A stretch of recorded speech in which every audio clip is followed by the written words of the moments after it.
Well, there he is. But there he is. Let's see. Okay, Please Carl. work. Come on. Yo! Yay! Hey! Swear to God. I swear to God. Success. There is a God. Let me Some put people the. call that Let me God. see if I can get the volume up. Valium. Are you doing Are you doing drugs, Carlos? I did. Valium? Really? No. And Don Sorry. Julio doesn't count. You know Let that, right? in. My Man, my IT guy's sleeping on the job. Oh man. Oh, that must feel good on his belly. We'll work for food. Yeah. How you doing, brother? Good. I gotta say, man. Selfishly, this has been somewhat some like needed paint time, you know. Dude. Yeah. Right. So that's selfishly. I know that's not. Well, cool let for me give it a different spin, dude. It's not selfish because you're sharing your beautiful art with the world. everybody. But There's nothing selfish about that, my friend. No. we got to see what I make first. Well, speaking of that, can you tease us? Can you tease us with something? Show us some boob.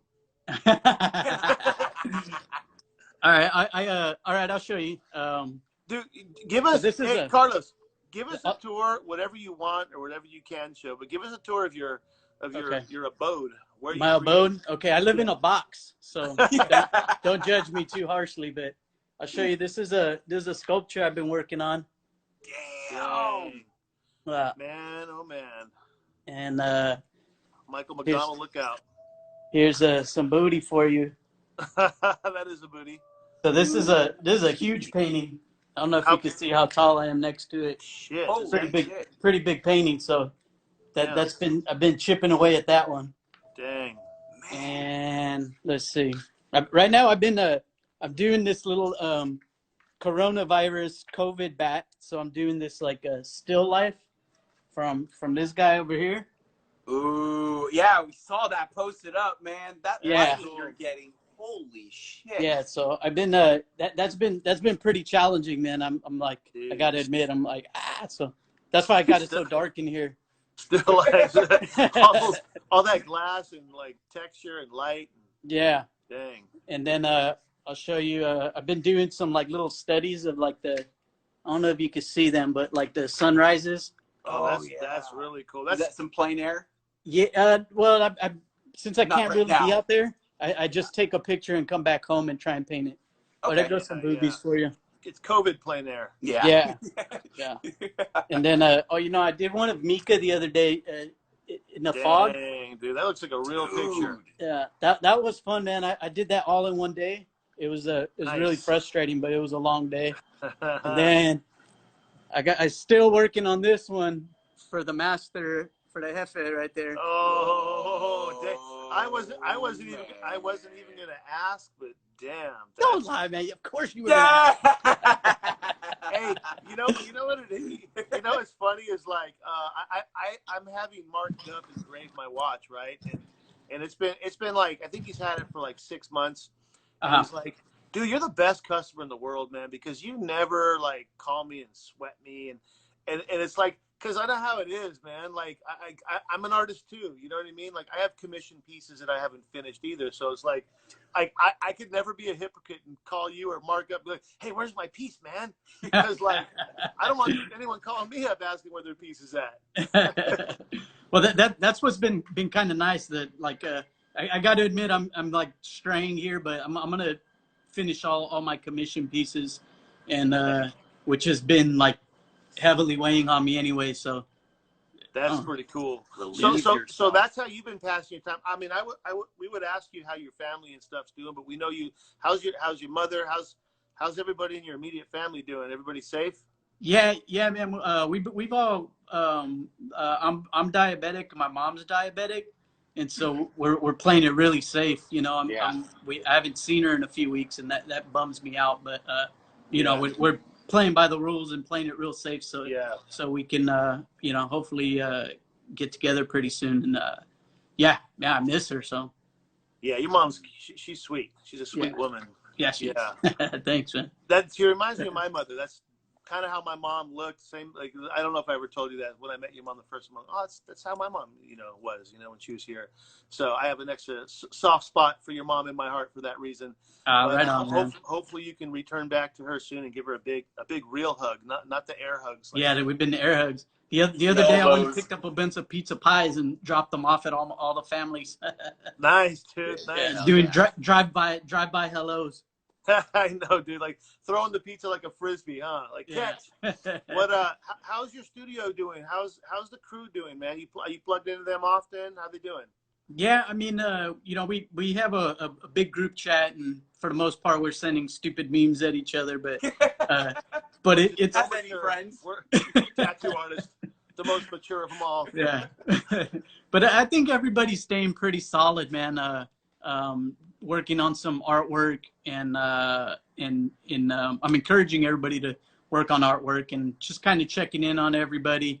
Been talking with the Sanchez. I want to learn how to cook during this time down. So right. Yeah, it's tough, man. Yeah. How are you guys all doing? We're hanging in there, man. Like, it's something that, like, who would have ever imagined if somebody, 3 months ago would have been like, hey guys, like, I love conspiracy theories. And the newest one is every tattoo shop in the world is going to be shut down one day for a month or two. Yeah. I'd be like, dude, like, I want the mushrooms you're taking. So it's like, it's just trippy to, like, we're living a real Twilight Zone episode right now. For sure. It's weird. I mean, there's something kind of, I don't even want to use the word cool about it because there's nothing cool about it, but there's something like exciting about it. And I think what that is, and I'm talking about like tattoo artists, creatives like us, painters. There's something like, I feel like us as tattooers, we got so sucked into the busy lifestyle, especially you and I, like owning a tattoo studio. For those of you guys that don't know, like Carlos is part owner of Bishop and Inkies, and so he's our business partner too. But like we got in this hamster wheel, like for me anyways, and I know for you, just with opening up the new shop for the last many years, we've not had a chance to slow down, and we have believed that same illusion that everyone believes is next month, next week, my next day off. So here it is, man. Here it is. Our fucking this is our day off. This is that next week. This is that time, and not only that, it's like times 20. It's like, hey Carlos, now you finally got some extra time to catch up on your paintings, but you get to do it for the next 60 days. Yeah. So, hey, same with me. Hey Franco, those repairs and the machines that you haven't built yet. Now you get to do it. That's kind of exciting. You know what I mean? Because when will we ever have this opportunity again to get caught up? That's true. And it's kind of hard to like. It's been kind of hard for me to celebrate it. Because as artists, we get to sit at home and hit the refresh button, create some new ideas, back to the drawing board. But, in real life, there's people out there that can't even pay bills, and this is going to be like crazy for them. So it's been a little bit like, I don't know really, how to tell people like, shit, I'm on vacation, baby. Like, bring the tequila. yeah. There's different degrees of it, man, for sure, man. But like, it's right. I mean, there's a lot of compassion I have, and I think that's really what we're talking about is knowing that what everyone else is going through is not cool. I mean, yeah, we're lucky to have a creative expression, like an outlet, right? Like, we could pick up a pencil for free and a piece of paper, but there's people out there that are, they don't have that same luxury, so our love goes out to them, man. And a lot of guys in the tattoo industry too, and girls, a lot of people are depressed right now. Like we talk to a lot of people just with the Bishop Foundation, just being able to talk to them on social media a lot and getting comments. And there's a lot of people out there, like artists, friends of ours, that they have anxiety, man, over what's going on. They don't know how they're going to pay their next bills. A lot of shop owner friends of ours are like tripping right now. Yeah. So it's sad to see all this, man, because like, there's people that mentally can't really handle this and it's causing a lot of depression. What kind of hope and what kind of love can you throw their way, Carlos? You got wisdom. I've been like listening to a lot of like podcasts, and one of my favorite is Jocko Wikling's, and and man, he's like right off the bat, he was talking about like just getting on it, setting a routine. So I did that, you know, and I'm pretty much just kind of following my same work routine, you know, and so it gives me purpose throughout the day. And what I've found is it's been like I said, kind of nice to go back to the drawing board, be creative, thinking outside the box, sketching a lot, and like trying to figure out like my next move, I guess you could say. Like, you know, I always tried to not necessarily go with like what the crowd's doing, you know. So this is an awesome time to sit back and refresh, you know. And sometimes it's hard to even sit and do this because you're constantly tattooing, you know. And so I would as a younger artist, or I mean just anybody, I would say take the time and break out the sketchbook and try to some new ideas, you know, and work on that. Yeah, you know what? Speaking of that type of thing, and one of the things why we started doing these live videos is I think we took for granted the fact that I know you and I know David Vega and I know Cartoon, and a lot of people don't know their personality. Like a lot of people haven't had a chance to talk to Carlos Torres. So it's like we love sharing like our friends for who they are besides a badass tattooers. I want people to know that my friend Carlos Torres is a humble artist, right? And so that's one of my favorite attributes of your character is you're humble and you're a badass, but like I don't even think it's possible for you to ever think that of yourself. You know what I mean? Like you're constantly pushing yourself, and you're constantly, when people are like praising you at conventions, I can see in your face like you don't know how to react, because it's almost like, not that you feel unworthy, but you're just so humble that that's just who you are. And I appreciate that about you. And I think that the tattoo industry needed a big ego check, right? A lot of tattoo artists were getting cocky. They were not treating their customers right. They were, you know, just doing things where it's like not the foundation of tattooing. Like who we are as old school tattoo artists was, you always got to make your customer feel good, like they matter. Yeah. I don't like hearing the fact that people. I don't like the days of people saying, "Hey, man, tattoo shops. You walk in, everybody looks at you like they're going to kick your ass." You know, I want that stuff to change, man, because this is, I mean, we're putting our artwork on someone else's body forever. I think that it's time that we just start really truly appreciating our customers, because they're everything to us. Our collectors are what make us who we are. Speak on being humble as a young tattoo artist, Carlos. What advice do you have? Oh shit. I don't know, man. I don't know. Like, what keeps you humble? I mean, you're a modern Renaissance man. You're doing sculptures, painting, you're tattooing. Your style is your own. Like you're not copying anyone. You're leaving your mark. Like you're a leader, and you're humble. What makes you humble? What keeps you humble? Shit. I don't know. That's a tough question. I think like the fact that I can I know I can always do better, keeps me like constantly working. Most of the time I'm like judging or like a harsh critic on my own tattoos. And I've said this before in like seminars, but I think like there's like 5 tattoos I've done over my 20-something year career that I was like, that I'm actually walked away like, all right, happy with that, you know. And name them. Which one? I won't tell you which ones, because I don't need a bunch of pissed off clients that yeah. They're all your favorite. Good one. Huh? Good one. Yeah. Good they're all your favorite. Yeah, they're all. I'm practicing now. But I mean, like the truth is like there's like art is like so subjective, right? Like what you think is beautiful, someone else might think is not beautiful. So when I look at tattoos, you know, I always look at like, man, like look at how badass like this guy is, look how badass that dude is. And you know, I never really think that I'm at the top of any game, you know. Like they're just every day, especially when you open up Instagram, there's just some young new tattoo artist that you're just like, what the fuck, man? Like, damn. Yeah. There's so much talent. I mean, like we came, how long have you been tattooing for? First of all, how long has it been? How many years? Well, so it's kind of funny because someone asked me for Bishop asked me for an old school picture, and I saw yours, by the way. Yeah. Amazing. I saw yours. Yeah.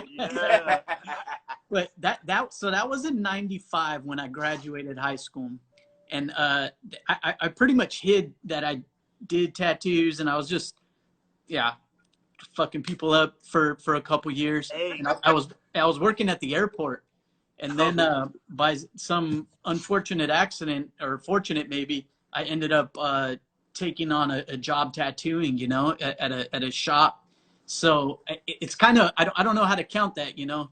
I started in '95 doing the crappy homemade stuff. That's when it started. Then that's when it started. Okay, yeah. That's pretty cool, man. I didn't even realize it was that long at all. I started in '94, so we're right there, man. We're right there together. Yeah. Actually, mine was actually the summer of '93. It was August. Oh, and it was transitioning from 11th to 12th grade, but that's pretty crazy. That's a long time, man. And yeah.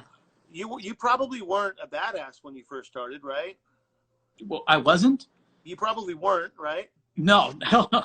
Yeah. No, not even close.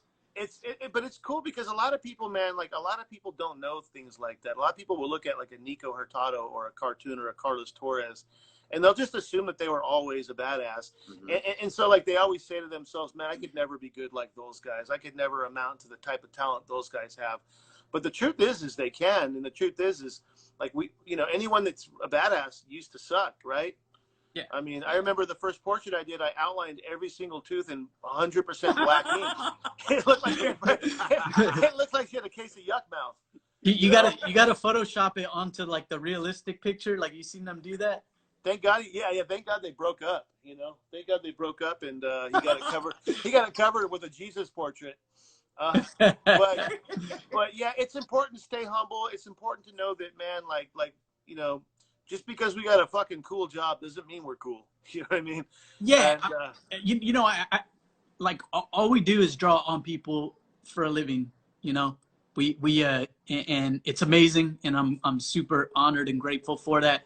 But like we're not cops. We're not curing cancer. We're not curing cancer. Yeah. We're not running into a burning building and saving lives. Like, we're just artists, man. We draw, and I think that's maybe a little bit like what keeps me kind of grounded. You know what? Okay, I got an idea. I want to talk about something that you just sparked an interest. So I kind of have a thought, and I tell this to James all the time and different people. I think that everything you're saying is true. I also want to add to that like it's possible for us to become therapists too, right? And I always tell people, like, when I would do seminars and and people would ask me like, what are my thoughts behind tattooing? What are some of my philosophies?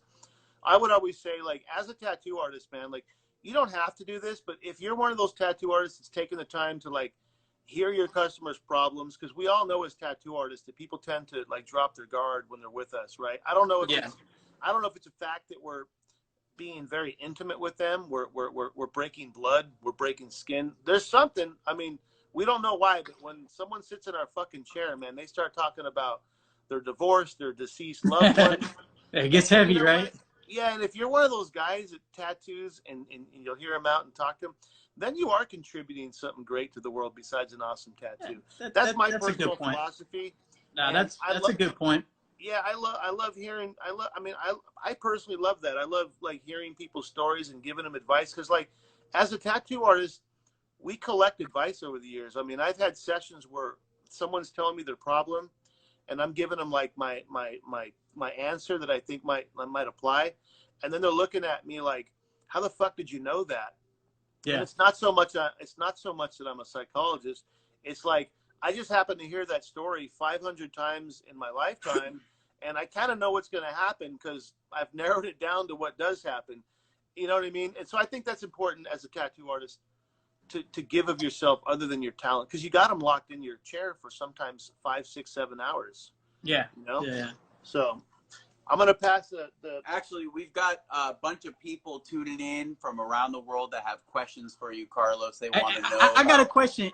Where at the bottom it has like all these questions popping up. Are you guys answering that, or how does that work?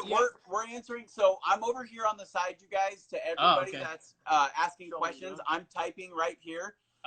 So as people are going, I'm addressing some of the questions, but there's some of them that I feel are really pertinent and that are great for you to answer, whether it's about your tattoo machines, your techniques. Actually, I've got one for you that somebody asked, and it was, what is some of the best advice or wisdom that you've received along your journey in the tattoo industry? Ooh, shit. The best. Curveball. Yeah, man. The best advice or wisdom. I mean, man, I got like files and files of that stuff. You know. Well, then Matt Jordan wants to know what's up with those buns. With the buns? Yes. Those buns? I think so. The buns, Matt. The buns. I like Matt Jordan's recent plein air. That was really cool, man. That sky that he painted. It was. Man. Really, that dude's such a killer. Yeah. So good, and he's humble. He's a great dude. I find myself nowadays as a tattoo artist in the community. I find myself enjoying hanging out with badasses that are humble.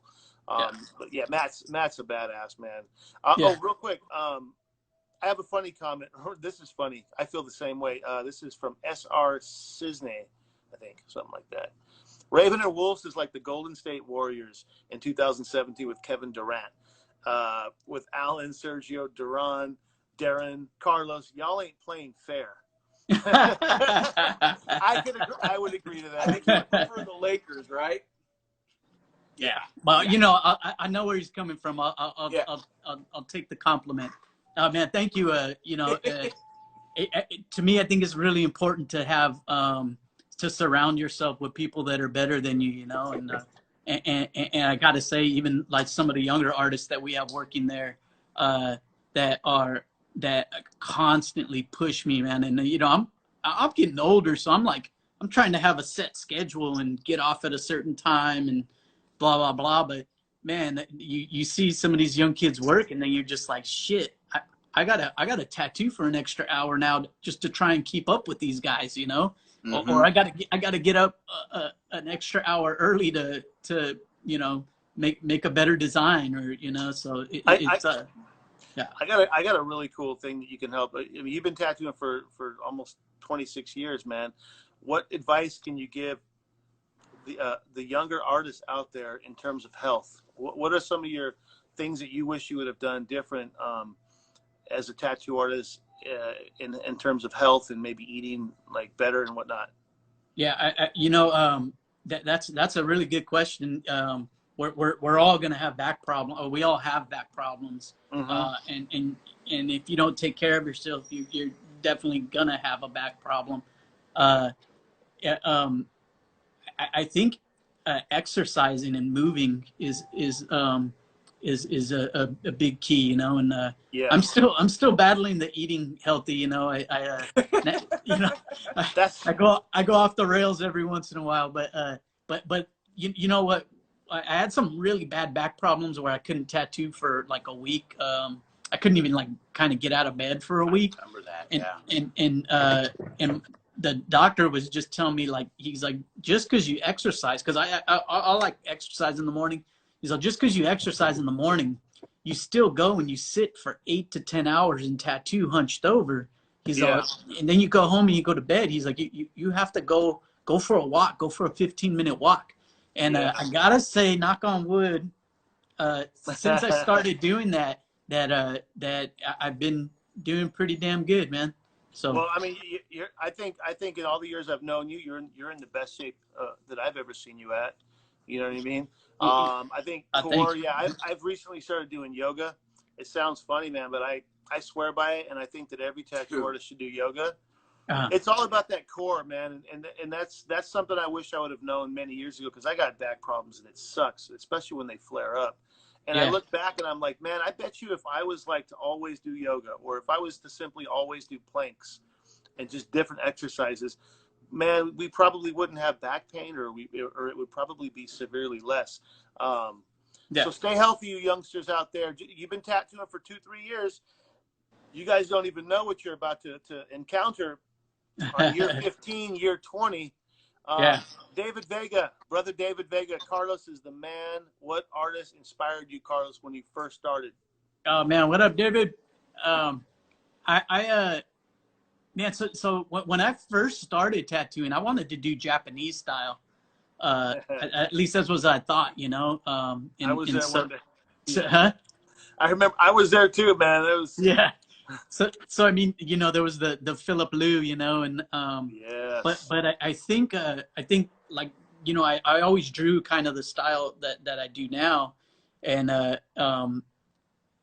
gotta say, when I first started seeing Robert Hernandez's work, and Paul Booth, those two were the two guys that I was like, all right, I'm going this way with my tattoo career. And Robert Hernandez is still the man to me. Like, man, I don't that guy doesn't stop, you know, and I would have to say he's probably the one, you know. And obviously there's like numerous guys that I could just sit here and go off.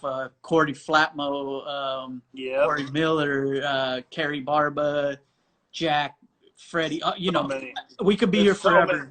There's so many. And then nowadays, like I said, man, all these younger artists, man, they just like keep this old man working. Yeah. Well, hey, look, what kind of advice can you give to artists to delve into their own personal style? I know there's two types of artists, it seems, nowadays. There's ones that just want to mimic, you know, like a copy machine. Which is what, you know, it's if that's your forte, if that's what you want, go for it. But then there's artists that are like, they want to invent their own style. What kind of advice, since you have you have invented your own style? Paint your own style. You just see the way you lay down your brush strokes. It's like a black and gray painting. Yeah. What kind of advice can you give these guys that are looking to invent their own style? You know, I think, hold on, let me get rid of these notifications there. I think like I think with that, like you always kind of start off doing pieces that somewhat look like the guys that you're really inspired by or influenced by, and what I have to say is I think it's kind of fine, you know. It just that you don't want your entire portfolio to look like that at you know 10 years into your career. Like, hey man, you look like a really good, you know, so-and-so or so-and-so, like, and so I guess what I'm trying to say is like I think that you take all these people that you're inspired by and all these influences, whether they be painting, art, tattoos, architecture, whatever, and you just keep working on it and sketching and drawing, and eventually you build your own style, I think. Yeah. Does that make sense? Yeah, and sometimes it takes, and you know what? Here's the thing. This is probably the biggest part of what you're saying is everybody wants it like right away, right? So how long did it take you to develop your style? Yeah, I mean, you don't force it, right? Like I think it just, I think it comes naturally because I would have to say that I still look at my stuff and I don't know what my style is, you know. I look at I hear people say that all the time, like, oh, that's definitely your style. I could tell right away, and I'm like, I don't know what you're talking about.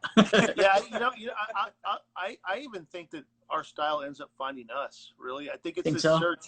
It's like a search, right? We're, like you said, we're influenced. Like I remember, like when I first started tattooing, and it was when you first started tattooing. Like we did tribal, you know, we did sage flash, we did, you know, we all wanted to mimic, you know, the greatest Japanese artists that were out at the time, and Philip Liu's, and it was just part of the process. Like we didn't know who the heck we were. We were young. We didn't even know who we were as humans back then. You know what I mean? Yeah. But it's like I found even for myself that the style sort of finds you from all your influence and all the attempts at this and attempts at, I mean, I remember for like a year or two, I was doing strictly bio for the most part. I started out doing Machado style. Then I was like, oh my God, Aaron Kane. And, you know, I love bio. It was so free flowing and fluid.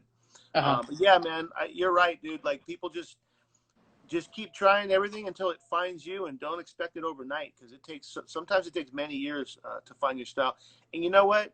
You really have to go after it, because most people will never find their own style. Right? You know, it's hard to do, but it's possible. Yeah. I honestly, I think that's probably like I don't want to say the hardest, but I think it's probably one of the hardest things that one can do. I think, like, is in art, you know, like is you know, I've always thought that you can teach anybody to draw. This is just my like opinion, by the way. I've always thought that I could teach anybody how to draw, like what to look at, what to look for, what you're looking for when you draw and all that.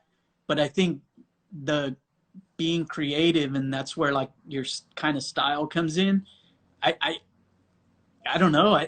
I've been trying to write a seminar on that, on how to stay creative and things that leave impressions on you, and how you get that out of you and then onto paper, canvas, skin, whatever. And it's a pretty difficult one, you know. That's deep, man. That's really deep. Now I've got a question, because I've seen what you do as far as, you know, people just go onto Google and pull their own references. You actually go out and shoot your own models. You go and shoot your own pieces. Can you take us through your design process? But yeah, so I'll start this by saying this, like when I was little, and I was always into comic books, but when I would draw, you know, I always would come up with my own comic book characters, and I've always thought that was more important than anything, you know. I say this in my seminar all the time, but like I wanted to be the next Stan Lee, you know. I wanted to make my own character. For that one, Carlos. Yeah, I wanted to be like Guillermo del Toro, like make my own monsters, you know. And so I think like with me for art, painting, and even tattoos, it all starts from my references. And the first thing I do is I do sketches, come up with a concept. If it involves a model, if it involves some kind of props, I try and go find some stuff, photograph it to help me with reference or whatnot, you know. And then I go from there, you know, and add my little twist to those things. So okay, so let's delve a little deeper. So you're working on a back piece, and you're going to shoot your own reference. How many hours does it take for you to do the photo shoot, and for you to add your bells and whistles and sort of present the client with the potential piece? How long does that process take? So I'll do a mock-up, like and whether it be pulling something off the internet or whatnot, and do like a quick little mock-up for the client. And then what I'll do from there is I'll take that and then go and photograph it. So usually when I'm doing my my art consultations, that's a whole separate day from, and then like their appointment will be, I don't know, a couple months later or something, you know. I also do, like when I'm photographing someone, a model, let's say for a painting, I also will do a bunch of other photographs, knowing I can use them for tattoos. So every once in a while, like it comes in handy. Like it's like, damn, that's perfect for a back piece, you know. That's cool, man. Yeah, but to me, it's important to have this library of references that aren't on the internet. It's like it's mine, and from the beginning to the very end, it's like my creation. And that probably feels good too. I think it's the most fulfilling. Yeah. Well, and speaking of creations, this is a question actually for the both of you. We've got a lot of people that are really hyped up on these new V2 Da Vinci needles. Can you guys talk, what were some of the features, it's just some of the things that you guys were looking for that weren't already there in the needle, and looking at from a tattooer's perspective? Like what? Man. Gosh, well, where do we start? I'm gonna go ahead and let Franco weigh in on this one first. It's a long story. Well, we all love cartridge needles, right? And we love the way that it's allowed us to tattoo more fluid, quicker, switch.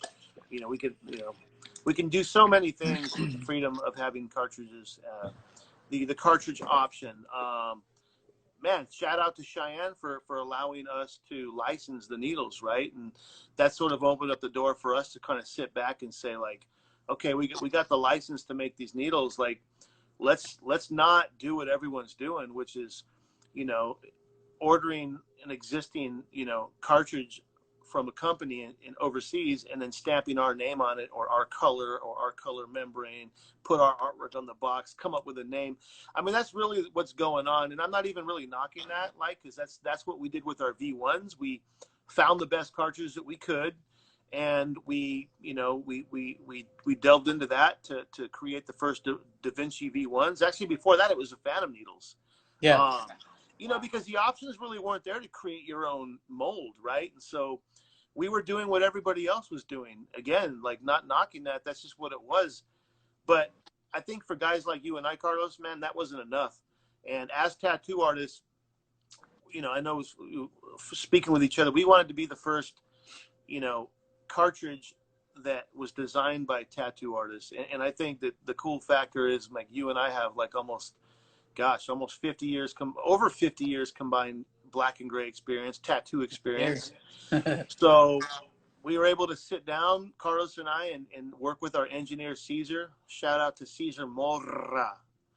And we were able to just kind of look around and see what was out there and look at the ones that people thought were the best and the ones that people didn't like. And one of the things we noticed is that a lot of cartridges, like, they'll use the same plastic mold for like several different needles. For example, you might have the same plastic mold for like a 7 mag, a 1207 mag, and then they're using the same mold for like a 1009. And the problem with that is the 1009 can sort of slop around a little bit more. And so it was really important for us to design each cartridge having its own plastic body, whether it be a 1209, 1009, 1215, 1207, 1205. Like, we truly did design a body for each needle grouping. And the reason behind that was so that it would have a perfect fit. I'll let you speak on the importance of that thing, Carlos, before we go into some other technical details. I gotta say, like, man, I gotta give you mad props for dealing with me. Yeah. You know what? Let me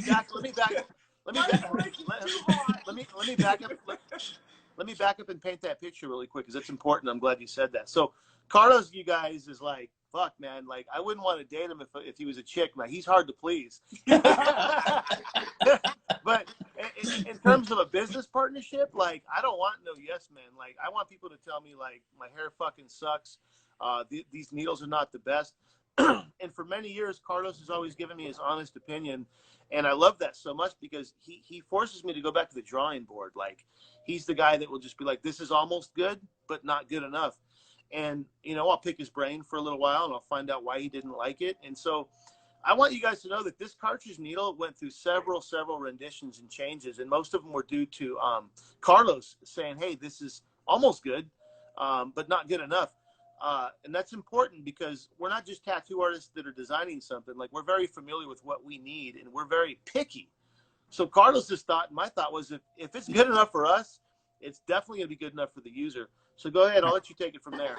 Yeah, I mean, too, like kind of like the tattoos, right? Like, I'm never happy with them, and always looking to make improvements. So I think that's like the beauty of our relationship is that me and you were sitting there bouncing thoughts and ideas back and forth, and back to the to the R&D, back to the lab, redesigning, blah blah blah. And it was just like, man, I give you mad props for dealing with me. Hey, you know what? Though, I wouldn't have it any other way, man, because you're part of this story, and I want to highlight that. Like, these Da Vinci needles were not designed just by me. They weren't just designed by Bishop. Carlos Torres is a part of that design. Carlos Torres is a part of Bishop, you know. And so, you know, after years of trial and error, and, you know, and we've done things like, you know, we've had these stabilizer bars that we put in towards the end. We opened up the mag trays so that they're easier to clean. Like, there was so many things where it was like, Carlos would be like, hey, these are cool, man. Everything that we changed is perfect. But you know what? There's not enough opening, and it's taken me a lot longer to rinse my needles out. So it was like, yeah, fuck, you know, okay, we got to go redo the molds. And so, like, this process was very expensive, right, guys? Like, the molds aren't free. So if we design a mold and we want to make a change, we'll have to spend thousands of dollars to make that change. But here's the thing, guys, like, it's our pleasure to do that. Like, our name's riding on these needles, and it's not about money. It's not about this is costing too much. It's like, Carlos would rather lose $100,000 than to put something inferior out in the market with our names behind it. For sure. Yeah. I mean, I you know, I've been using, I was using a different needle, I'll admit,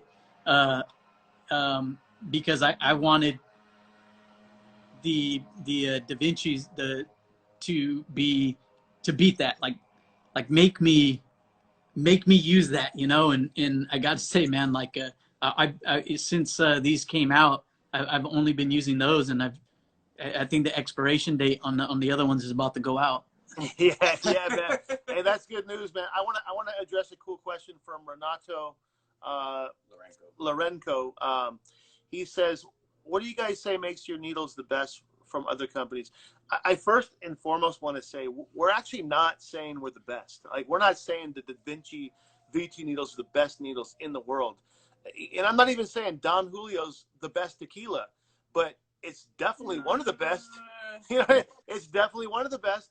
And I do want to say that, yeah, Da Vinci V2 needles are definitely top shelf. They're definitely of the best nature. And I'll go to say this. There's not a lot of needles in that category. There's not I like that, top shelf. Yeah, they're top shelf. Yeah. So yeah, we're not bragging. We're not going to sit here and say we're better than everyone, right? There's not a company that's better. I don't think there's a needle brand out there that's better than ours. I'll say that. We could very well be tied with a few companies, and I'll leave it at that. But besides that, guys, we went into using the best steel. We do the Japanese steel. You know, without getting into too much detail, you're talking, when you get needles made, we all know that you can only get them made overseas, for the most part, overseas in Asia. And there's different tiers. There's tier 1, there's tier 2, there's tier 3. And so the tier 3 factories, a lot of the times, they get sort of the rejects from the tier 1 and tier 2 factories. And you'll find a lot of barbed needles. In a box of 20, you might find like 5 of them that are barbed. They know they're barbed, but that's why they're $6-7 a box. And then you got tier 2 factories that use some of the best materials, but maybe they haven't made a mold for every single needle grouping. So it's like the needle quality is good, but the plastic's not the best, and the membrane could be a little too strong or too weak. In other words, that tier 2 is like, you know, they weren't designed by tattoo artists, right? And then you got tier 1. Tier 1, most people shy away from because it costs more money to play that game, right? It costs more money to use a tier 1 needle factory because the molds cost more because they're better. The needles cost more because it's a better steel. The soldering's better. It's lead free. You know, it's more flush. And so, like, a lot of these things are important in what goes into having one of the best needles in the market. Besides that, guys, you know, the steel we use is 304. It's not 316. A lot of people think that 316 is the best steel. And a lot of companies use 316. And the reason behind that is because they're misinformed. 304 is actually stronger. I mean, look, we put 304 steel in all of our needles. And in the SMP world, a lot of people are in love with our needles. Like, our needles are probably the best. I'm not even bragging, but in the SMP world, they love them. They love them. And there was 04s, 03s, and 06s. No one's doing that. No one's doing that. Yeah. We have, you know, I gotta say, I don't do too many lines, you know, in my work, and And since you guys came out, since we came out with the 04, 06, and 08s, man, I am in love with them. And those are tight. yeah, I've been sculpting little, you know. Remind me to tell you the Jack Rudy story behind that. No, but it's true though, man. So in the SMP world, you're tattooing scalp, and these guys are putting like thousands of dots on the head, right? And our needles are sort of known in the industry to last a lot longer. In fact, they pretty much last out the whole session, whereas before they would have to change them out. And so they asked us, what do you guys do? I'm like, it's the type of steel we use, right? And I can proudly say I don't think there's anyone else in the market using that steel. 3/16 is better, like if you're going to get like something like a bolt in your knee, right? But we throw these needles away like after we're done, so they don't need to be 3/16. 304 is still a high pedigree. They're just stronger. So that's some of the stuff, guys, that make our needles different. Go ahead, James. Let's see. I've got a question. Actually, people want to know. They see you using the shader wand. One, they want to know how much you enjoy that. Number two, what do you feel is the difference between the shader wand and, say, a coil? How in your approach with your layering techniques? Well, the consistency. You know, I mean the wand, the consistency of a rotary, right, over a coil, and I tried to. I got to say, I tried to hold out for so long, you know, and be that guy, like, you know, and there was like a convenience factor for everybody. And that, I think that's what really got me to start changing. But then after a while, I started being like, damn, man, I don't have to, you know, give it a tune-up every so often. And I don't have to, you know, it was always super consistent. And I got to say, man, that's been one of the beauties of changing over to the rotary and the wand, you know, and you know, like kind of early on when I first became part of the Bishop family, and again, mad props to Franco. It was like, that's Franco, story. This is how I run my machine. Can you do something like that? Yeah. He's like, yeah. And I you know, I gotta say this, like, Franco came back pretty fast with the very first like version, right? Prototype. And so I used that one, and I think that is the closest thing to the actual wand we have now, you know. And we went, you know how it is, we went through so many different versions, but I was like really blown away, you know. I still got that thing, and it's amazing. But yeah, man, the shading's amazing. It's perfect for the way I tattoo. I also started using round shaders, so I also have the other one, the 4.2. Yeah. And I've been using that with round shaders, or with the SMP needles. Yeah. And man, I'm right now I'm going back and forth between those, and which is why I can't wait till those batteries drop, so I can just pick up the machines and go back and forth. We're gonna talk about that too. Yeah. You know what? So I mean, like, I'm so excited. I think we're all so excited to release these needles. I mean, we haven't even officially like released the needles, but they're on our website. You know, there's limited, but they're there. You know, we're getting another order, I think, next week. But stay tuned, guys, for some videos of Carlos and I goofing off, talking about the creation of these needles and, you know, what we want to do with the industry. I think it's important to know, guys, that Carlos and I, you know, at the end of the day, like, I'll be the first to say it, we're all insecure artists, you know, in a lot of ways, right? And I think that's why we have a hard time appreciating our own tattoos. And me personally, like the machines and oh, I got to make it better. Oh, thank you for liking that machine. I appreciate that. But we're always on a constant search for better, right? Like, we're never happy. I'm releasing stuff, and then like when it's released, I'm like, oh, I want to do this on the next one.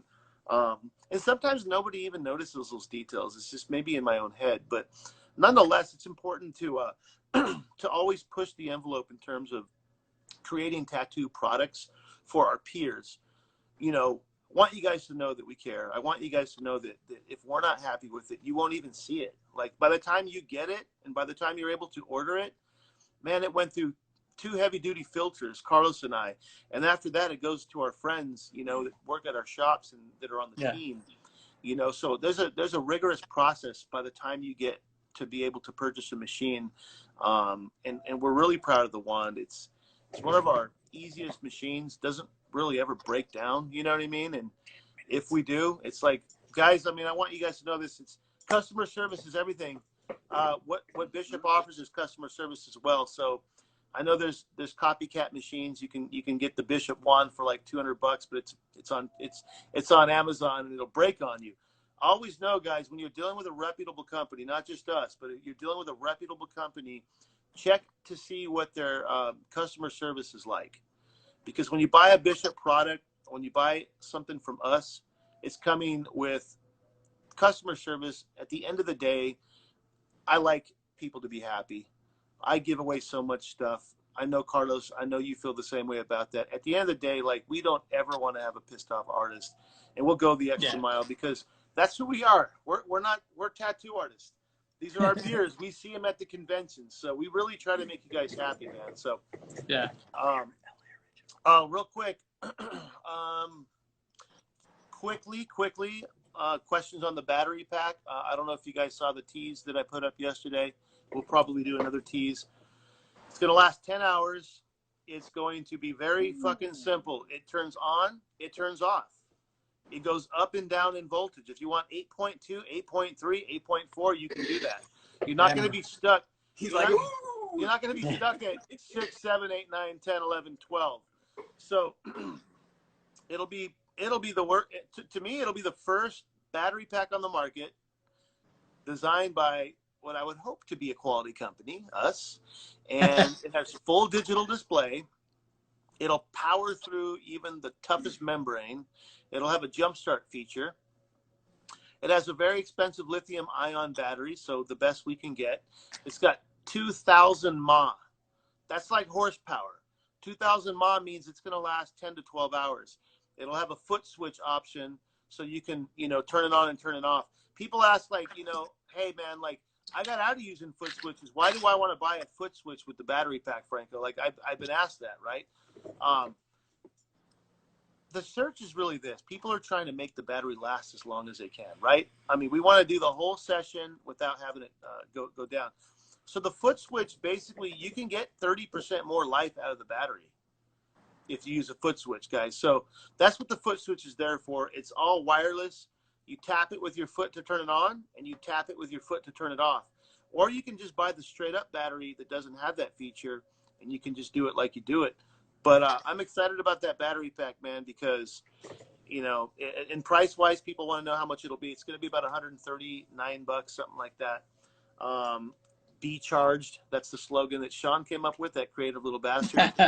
Be charged. Where is Sean? I miss Sean. He's at home right now. Poor guy, man. His tattoo session always gets canceled. Right. He hit me up. He's like, so does this mean my appointment's canceled? I'm like, we actually have a question for you. We had a chance to see it and watch it, man. What did you think of LA Originals? Yeah. Oh man, yeah, that was amazing, right? Like, and I think I was looking at cartoons in Esteban's pages, and I think it's, how they now they added that feature where it's like top trending ones or whatever. Yeah, I think they made it up to that page. It's fucking amazing, man. Yeah, I think they got up to 6 the last time I checked. Okay, yeah, man. I mean that's amazing. Like, two of the most inspiring, people in Chicano and LA culture, and I gotta say, like, what in hip hop, like that, or I guess they did it all right, and it makes you really proud to be, and it's also proud to be associated with those guys, I always like one of the first times I went overseas, I went we were in Thailand, and all the clubs out there were just playing this like 90s hip hop from LA, you know? And I remember thinking like, man, I'm so proud that like that's LA hip hop. That was when like Dre and Snoop and all that was just banging, right? And I remember just being so proud of it. Like I'm like this young kid halfway across the world and just being like, yeah, that's from my hometown, right? You know? And then and so to know what these guys have meant to the culture and see that documentary, man, I was super, super proud. You know, just big time. Yeah. And me too, man. And a slight teaser, I might be doing a little collaboration with somebody. Oh boy. Yeah, just keep your eye out for it. Okay. I Stay can't wait to see tuned, that. everybody. Hey, I know Esteban loves talking to you, man. Like you and I are some of the characters that we get to call Esteban and bullshit with him, you know, about anything and everything. And he's such a great dude, man. Yeah, sometimes we'll just talk about nothing, you know. He's like, yeah, I talked to Carlos, you know. He's a great guy, man. Those guys are all legends. We're lucky to be alive and witness what they're doing. I mean, Cartoon did us a favor, you know. Guys like Jack Rudy and Freddie Negretti and Cartoon, man, they brought a lot of stuff to the table that we're now able to eat off of. And speaking of that, really quickly, what are people going to find on the machine, on the Da Vinci V2s, like stamped into the plastic? Oh, yeah, made in Los Angeles, or created in Los Angeles. Yep. So you got the whole designed, you know, in California, iPhone made overseas. It's the flavor we went with. But you guys are gonna see Los Angeles on the back. You're gonna see our Bishop logo. You're gonna see a couple of cool features on there. Also, we got to design the shape. Carlos got carte blanche. We got to actually get the blob of Play-Doh and mold it how we wanted to. So this isn't something where we took someone's idea and altered it a little bit. We designed it from scratch. We were like the backseat drivers with laser pointers and calipers with the engineer in front of us. So these will be stamped with Los Angeles because a lot of people may or may not know that Carlos Torres got his style from LA, and that's where he tattoos at. My first entrance into the tattoo world professionally was LA for many years. I worked at Body and Mind in Huntington Park, and then LA Tattoo in Hollywood. You know, so my first 4 years of tattooing was birthed in LA. So our time is getting up here, Carlos. Yeah, man. Dude, thank you so much for taking the time out with us, brother. Oh man, anytime. I miss you guys, man. Yep. Yeah. I just wanted to say one more thing. We always end these interviews with the same question, and going back to the guys and girls, the artists that are stuck in their home, you know, driving themselves crazy and feeling hopeless. What kind of message of inspiration can be given by Carlos Torres to anyone out there going through some shit right now? And we all know we all are. Man, number one, get up, go exercise. Get up and get a little bit of sun on your face. That's super important. Number two, and break out the pencil and paper, learn something new, you know. Man, I got too many things I want to learn. The sculpture, the sculpture on the digital, what do they call that? Maya? ZBrush, yeah. ZBrush. Like man, take the time to learn something new. Enjoy the time with your family, and keep making some arts. Yes, sir. Good advice.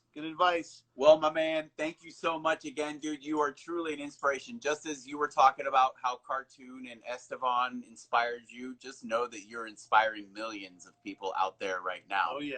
You are one of the leaders. I know. But, man, always love traveling with you, love conversations. We'll never forget the Nusret dinner. Man, oh, man. Yeah. But brother, hey, stay up, stay positive, stay focused, and Franco, we'll see you on the other side of this. All right, man. Love you guys. Thank you, brother. Love you, brother. All right. And thanks for tuning in, everybody. We have a special announcement because guess who we're going to be interviewing on Friday?